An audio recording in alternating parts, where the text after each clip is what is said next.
السلام علیکم ورحمۃ اللہ وبرکاتہ۔ بسم اللہ الرحمن الرحیم۔ گناہوں کا بیان،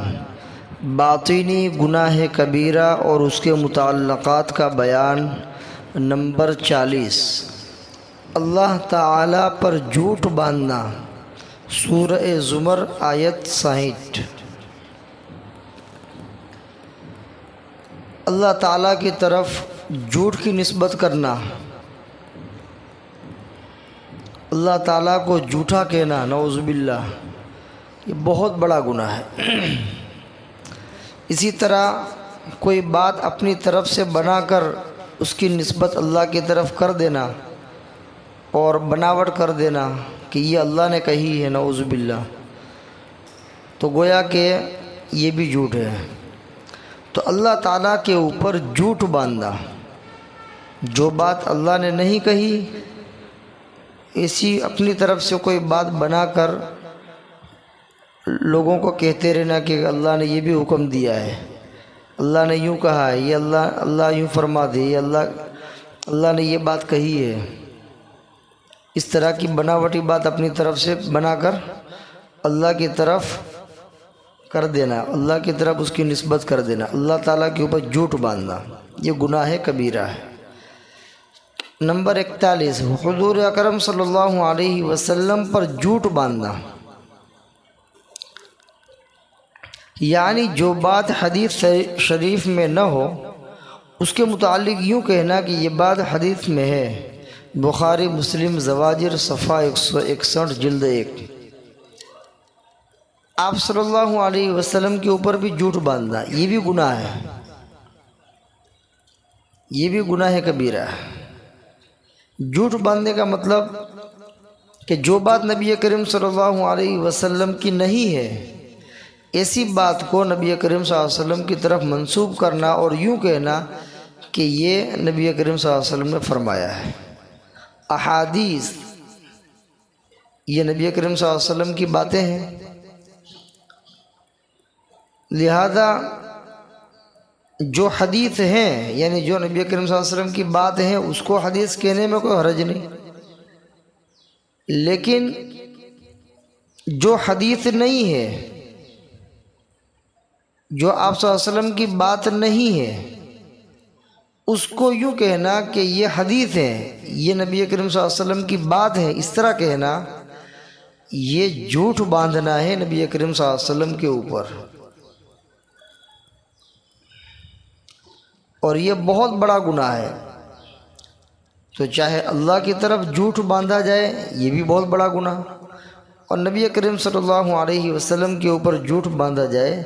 یہ بھی بہت بڑا گناہ ہے۔ اور حدیث کے معاملے میں بالکل صاف رہنا چاہیے، جو بات پرفیکٹ یقینی طور پر ہمیں معلوم ہو کہ یہ حدیث ہے اسی کو حدیث کہنا چاہیے، جو بات ہمیں معلوم نہ ہو اس کے بارے میں فوراً حدیث ہے اس کا حکم نہیں لگانا چاہیے، تحقیق کرنی چاہیے کہ یہ حدیث ہے یا نہیں۔ ہو سکتا ہے کسی بزرگ کی بات ہو سکتا ہے کہ کسی اور آدمی کی بات ہو اور اس کو آدمی نبی کریم صلی اللہ علیہ وسلم کی طرف منسوب کر دے اور یوں کہے کہ یہ نبی کریم صلی اللہ علیہ وسلم نے فرمایا ہے، حالانکہ فرمایا نہیں ہے، تو جھوٹ ہو جائے گا۔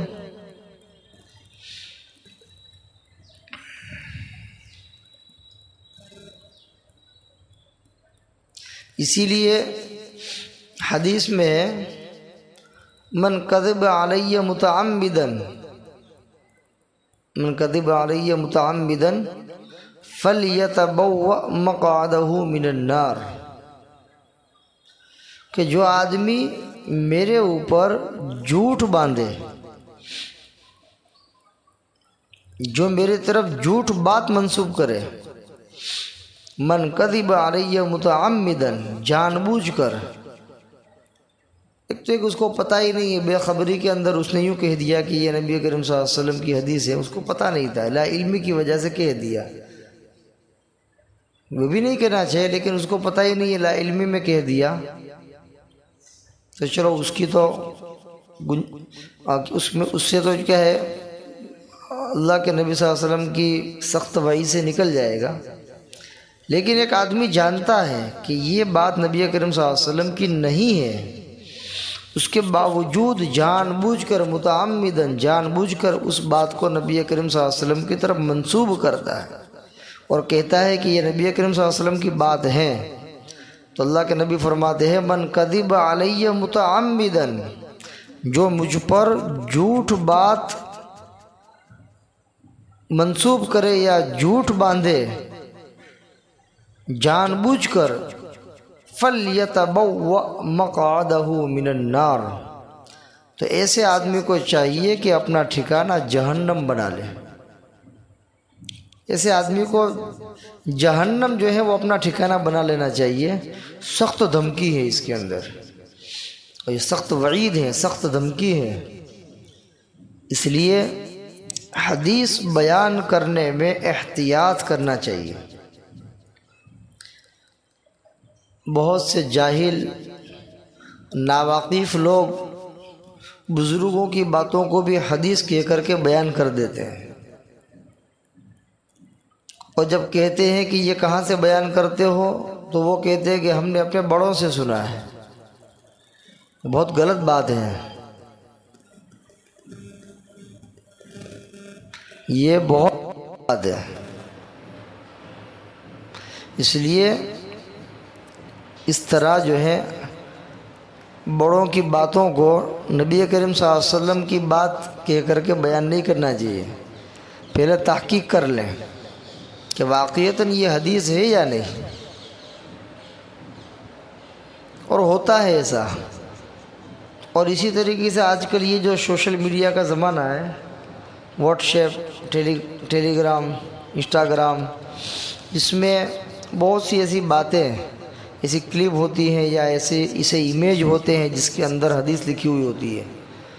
اس میں حوالہ بھی لکھ دیتے ہیں، بخاری کا لکھ دیا، مسلم کا لکھ دیا، کوئی اور کتاب کا لکھ دیا، اور کسی کا نام نہیں ہے کہ یہ حدیث کس نے ڈالی ہے،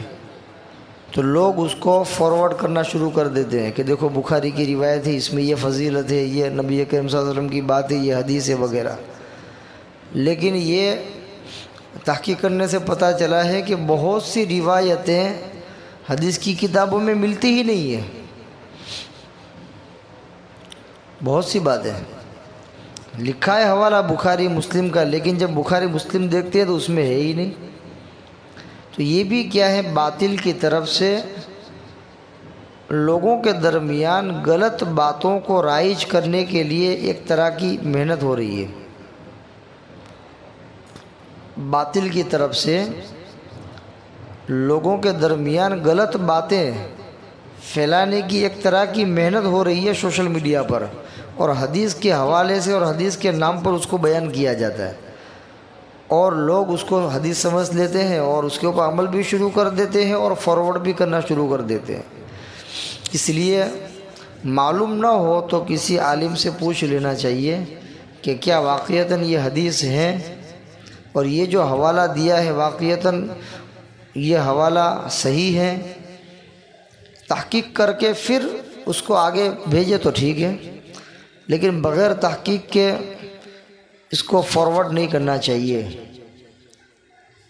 اسی طرح بولنے میں بھی خاص خیال رکھنا چاہیے، جو بات حدیث نہ ہو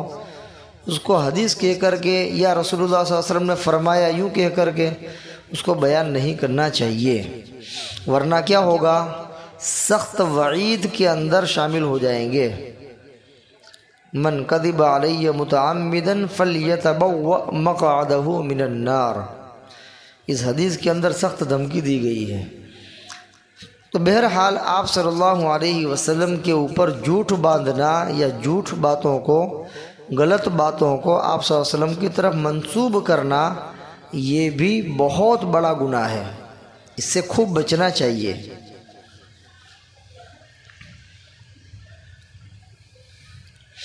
نمبر 42، دین میں برا طریقہ ایجاد کرنا، مسلم زواجر صفحہ 163 جلد 1۔ دین کے اندر کوئی برا طریقہ اختیار کرنا، ایجاد کرنا، کوئی نیا طریقہ اپنانا، جیسے کہ بدعت، خرافات، کہ اس کو دین کا نام دے کر کے اس کو چلتا کر دینا۔ کوئی ایسا طریقہ ایک آدمی نے نکالا جس کا تعلق دین سے نہیں ہے، لیکن دین کے اندر اس نے کوئی غلط طریقہ نکالا، کوئی نیا طریقہ نکالا جس کا تعلق دین سے نہیں ہے، اور اس کو دین کے نام پر چلتا کر دیا، تو یہ بہت بڑا گناہ ہے۔ اب ایک آدمی نے ایسا برا طریقہ نکالا، غلط طریقہ نکالا، اور لوگ اس طریقے کے اوپر چلتے رہے، تو قیامت تک جتنے لوگ اس طریقے کے اوپر چلیں گے سب کا گناہ اس کو ہوگا، کرنے والوں کو تو ہوگا ہی، لیکن جس نے یہ نیا طریقہ نکالا ہے، برا طریقہ نکالا ہے اسلام کے اندر، دین کے اندر، اس آدمی کو بھی سب کا گناہ اور سب کا وبال ملے گا، اس لیے کہ برا طریقہ نکالا۔ اور کوئی آدمی اچھا طریقہ نکالتا ہے، اچھا کام کرتا ہے، اچھا طریقہ نکالتا ہے اور اس کے اوپر عمل کرتا ہے، اور اس کو دیکھ کر کے لوگ اس کے اوپر عمل کر رہے ہیں اور اس طریقے کو اپنا رہے ہیں،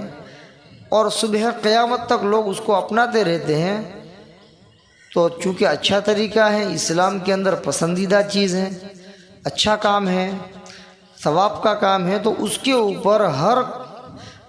اس آدمی کو ثواب ملے گا جو اس طریقے کو اپنا رہے ہیں، اور اس کو بھی اس سب کا ثواب ملے گا جس نے یہ کام نکالا ہے، جس نے یہ طریقہ نکالا ہے، اس کو بھی اس کا ثواب ملتا رہے گا۔ تو اچھے کام کے اوپر اچھا کام کرنے والے کو بھی ثواب ملے گا، اور اچھے کام کی ترغیب دینے والے کو اور اچھے کام کے طریقے نکالنے والے کو بھی اس کا ثواب ملے گا۔ اور برا طریقہ نکالے گا تو برا طریقہ نکالنے کی وجہ سے خود اس کو بھی گناہ ملے گا، اور اس برے طریقے کے اوپر جتنے بھی لوگ چلیں گے سب کا گناہ اس کو ملے گا، ان کرنے والوں کو تو ملے گا ہی، لیکن اس کا سب کا گناہ اس کو بھی ملے گا۔ تو یہ بہت بڑا گناہ ہے دین میں برا طریقہ ایجاد کرنا، لہذا دین کے اندر کوئی برا طریقہ، کوئی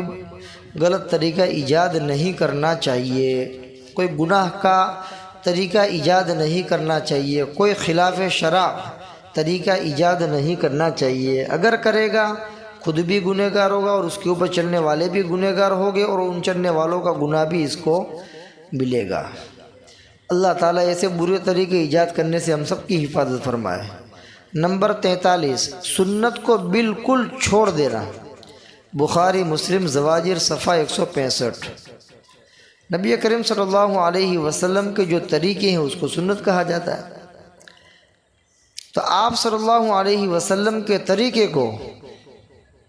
آدمی بالکل چھوڑ دے اور غیروں کے طریقے کو اپنا لے تو یہ بہت بڑا گناہ ہے۔ زندگی جینے کے لیے نبی کریم صلی اللہ علیہ وسلم سے بڑھ کر دنیا کے اندر کسی کا طریقہ نہیں ہو سکتا ہے، اس سے اچھا طریقہ کہیں مل ہی نہیں سکتا ہے۔ اتنے اچھے طریقے کو چھوڑ کر کوئی آدمی غیروں کے طریقے کو اپنا لے، اس سے بڑی محرومی اور بدقسمتی کیا ہوگی۔ تو سنت کو بالکل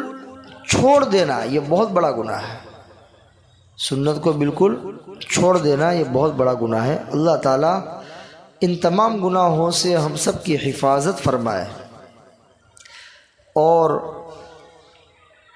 سنت طریقے کے مطابق زندگی گزارنے کی توفیق عطا فرمائے۔ وما علینا الا البلاغ۔ السلام علیکم ورحمۃ اللہ وبرکاتہ۔